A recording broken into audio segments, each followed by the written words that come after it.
So silo planning is something that we've seen typical in a lot of the professional practices, and that's typically where a great organization like MnDOT, for instance, will do transportation planning, but maybe not look outside of how transportation planning impacts economic development or housing or workforce development, and they do the work that they do well.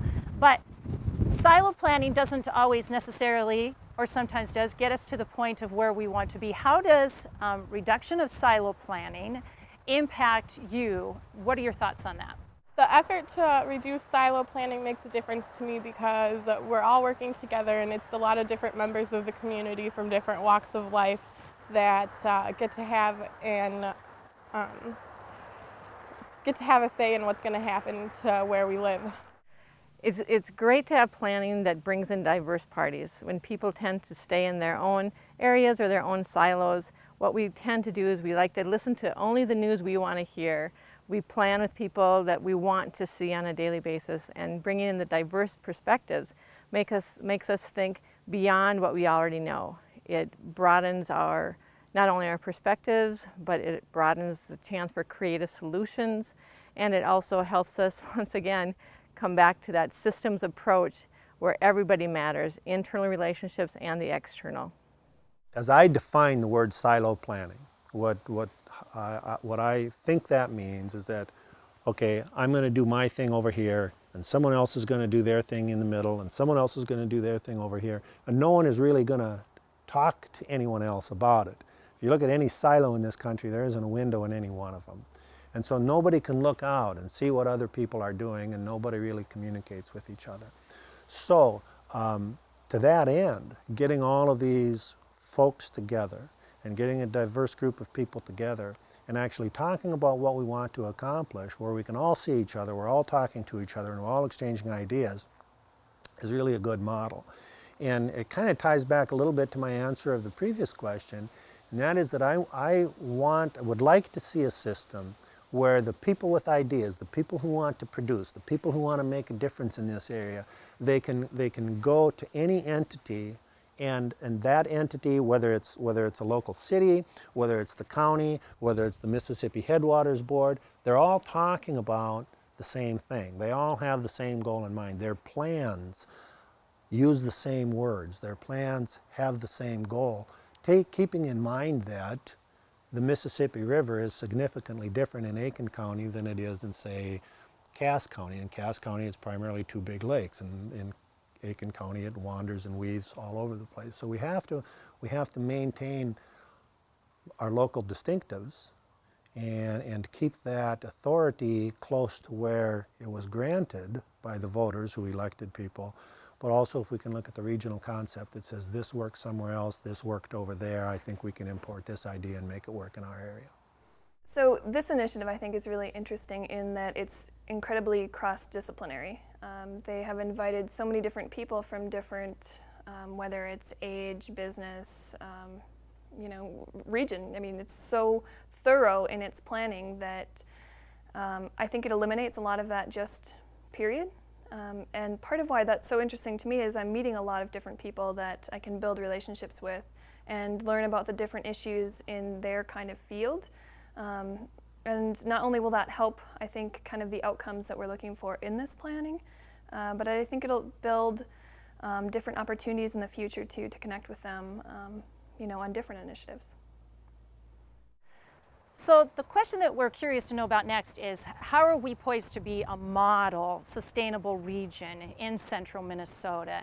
And would love to know, what this region has that makes us unique, and how we can be the model for this effort going forward. We're going to be a model for economic and social because we're coming together. Everybody has their problems. We're having every problem on the table, and we're taking care of it. And we're doing a pretty good job about it. So I think it's going to be good.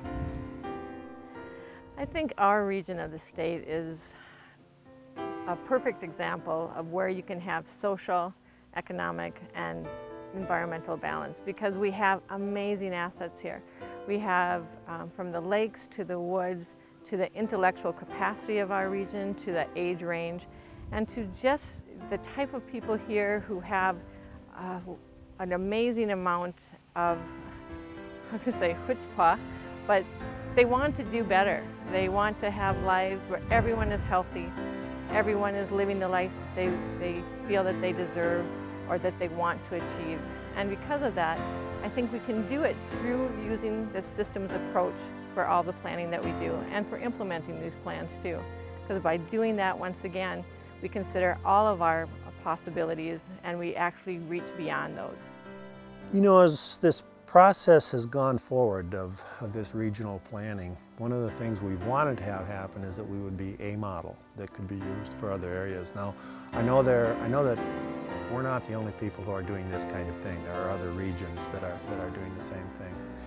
But I think in particular, and a specific example I would use as being a model would be what we've kind of been referring to as the kind of the micropolitan area that surrounds Gull Lake. Gull Lake, the Gull Lake chain is really one of the crown jewels of this area, along with the Whitefish chain.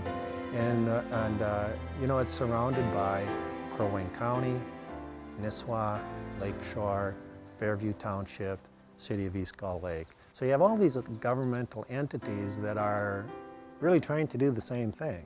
If you look at their language, all of them talk about what a great resource Gull Lake is.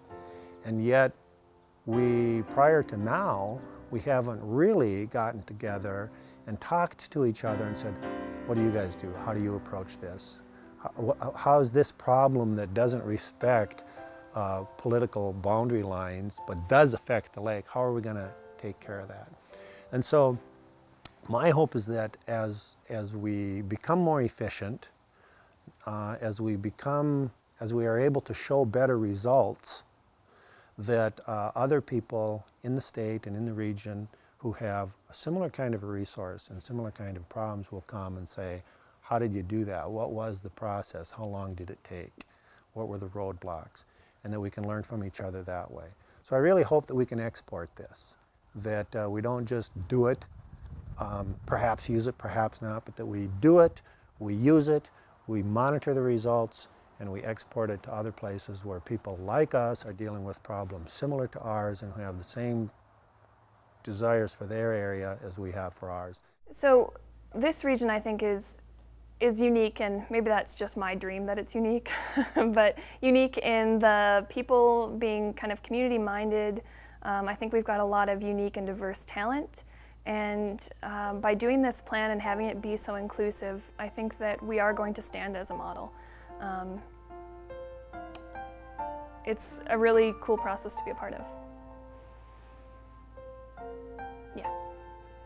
You could look all over the nation, and I think it's a very small, tiny percentage of communities and regions that have had the forethought to bring so many entities together to create such deep thinking and, as a result, wise choices to create a future that will not only be sustainable but will help people thrive.